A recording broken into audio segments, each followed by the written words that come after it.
हाय दोस्तों, कैसे हैं आप सभी। मैं डॉक्टर अनव्यास फिर से अपने यूट्यूब चैनल पर आप सभी का स्वागत कर रहा हूं और आशा कर रहा हूं सभी ठीक है, मस्त है, एंजॉय कर रहे हैं। 7th मोस्ट इंपोर्टेंट क्वेश्चन पर मैं आ गया हूं। देखिए, देखते ही देखते आधी सीरीज कंप्लीट होने को है, जल्दी से अपन चल रहे हैं, स्पीड अपनी फास्ट है, तो इसलिए काम भी अच्छा हो रहा है और काफी मजा भी आ रहा होगा। देखिए, अब ये क्वेश्चन बड़ा इंटरेस्टिंग है ना। यहाँ पर थोड़े से बच्चे प्रॉब्लम में आ जाते हैं। ये क्वेश्चन क्या कह रहा है, factor that influence designing global supply chain network.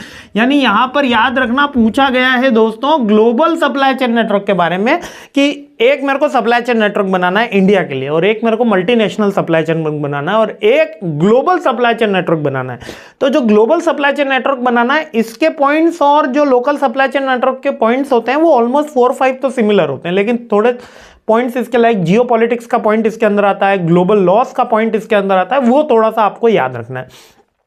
Question है सिंपल सा कि मैं पूरा ग्लोबल सप्लाई चेन नेटवर्क बनाना चाह रहा हूं, तो कौन कौन से पॉइंट्स हैं जो इसको इन्फ्लुएंस करते हैं। सिंपल से मार्केट डिमांड हो गई आपकी, कंज्यूमर का बिहेवियर आ जाता है जिसमें कॉस्ट का कंसिडरेशन हो जाता है, सप्लायर हो जाता है, इंफ्रास्ट्रक्चर हो जाता है। ये 4 पॉइंट तो आपके अगर केवल सप्लाई चेन नेटवर्क में आ जाए, सप्लाई चेन डिजाइन आ जाए या लोकल सप्लाई चेन डिजाइन आ जाए तो सिंपल रहेगा।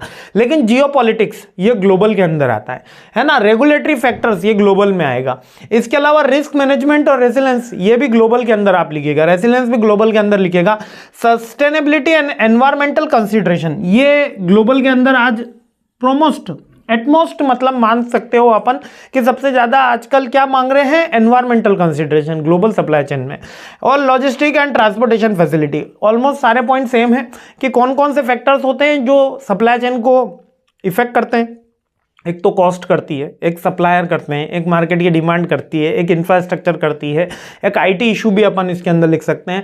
लेकिन जब अपन ग्लोबल में बात कर रहे हैं तो geopolitical, geo laws, in market condition, world market conditions यहाँ पर आपको लिखना है। सस्टेनेबिलिटी, एनवायरमेंटल फैक्टर्स भी आपको लिखना है, वर्ल्ड लॉज आपको लिखना है, वर्ल्ड ट्रेड लॉज लिख सकते हो अपन, और लॉजिस्टिक रिस्क मैनेजमेंट ये नॉर्मल पॉइंट है।